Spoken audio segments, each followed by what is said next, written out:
poursuivons maintenant avec un deuxième intervenant, M. Yves Déhoux.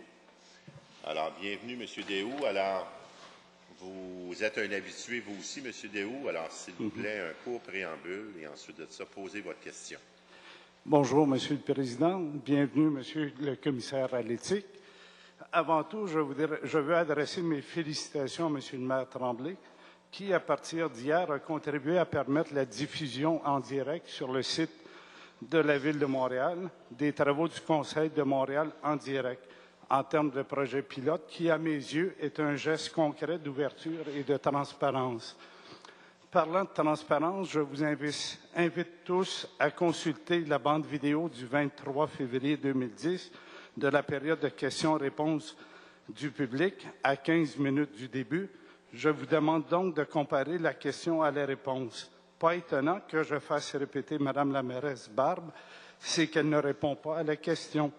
Ma demande était simple, amender le règlement de régie interne de l'arrondissement La Salle, LAS-005, afin de permettre aux citoyens d'utiliser leur propre appareil pour enregistrer les séances publiques du conseil d'arrondissement, ce qui n'a aucun rapport avec les finances publiques de l'arrondissement, puisqu'il appartient aux citoyens d'utiliser leur matériel.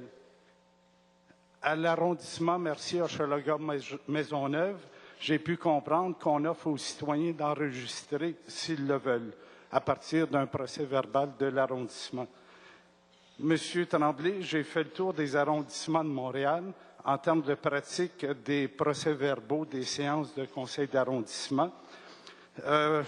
Les résultats ont été qu'il y a 3 arrondissements dans le procès-verbal où on voit le nom du citoyen, sa question et la réponse donnée par les élus. C'est Côte-des-Neiges, NDG, Rosemont, la Petite-Patrie et le Sud-Ouest.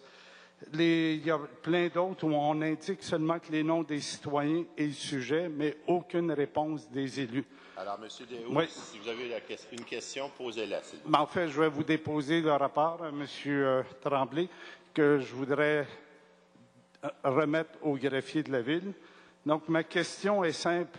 Dans l'élan d'ouverture et de transparence que vous démontrez au niveau du Conseil municipal de Montréal, comptez-vous voir à faire harmoniser une pratique de transparence au niveau de tous les arrondissements que comporte la Ville de Montréal? Et en passant, il y a un arrondissement où il n'y a aucun procès-verbal du Conseil d'arrondissement, c'est celui de la Chine. Et voilà. Alors, merci, M. Déhoux. Monsieur le maire de Montréal. Oui. Bonjour, M. Déhoux.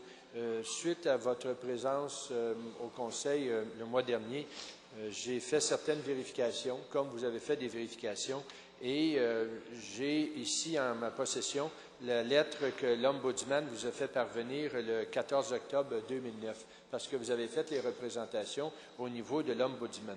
Alors, en ce qui concerne, par exemple, la Ville, on est sujet à la loi des cités et villes et, selon l'article 318, on respecte les dispositions de la loi. En ce qui concerne l'arrondissement, les vérifications ont été faites à l'arrondissement La Salle auprès du directeur du greffe de la Ville pour discuter du contenu des procès-verbaux.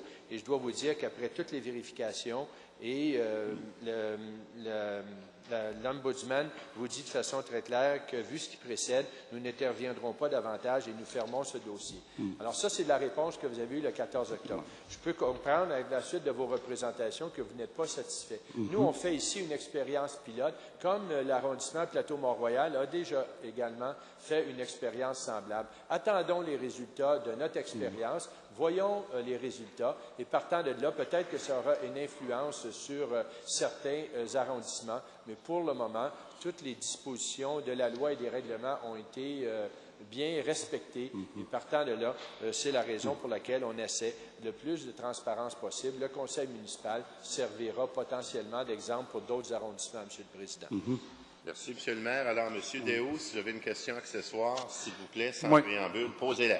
En fait, je réitère ma requête d'amender le règlement de régie interne LAS-0005 afin de permettre aux citoyens d'enregistrer les séances du conseil d'arrondissement qui ne coûtent rien à la Ville. Et je ne comprends pas à ce que la fermeture de cet exercice-là, ça ne coûte rien et ça permet davantage de transparence. Et je voudrais qu'on m'explique pourquoi, finalement, on ne veut pas finalement ouvrir les portes du conseil d'arrondissement qui donne une allure, je le répète, de huis clos. Merci, M. Déhout. En réponse, M. le maire. Alors, je prends bonne note encore une fois de votre demande et je vais demander à la commission de la présidence qui a la responsabilité de mettre en place des procédures qui permettent la plus grande transparence possible d'analyser au mérite la proposition que nous faites aujourd'hui, M. Déhout. Je vous remercie, M. le maire. Merci de votre présence. Alors, merci, M. Déhout.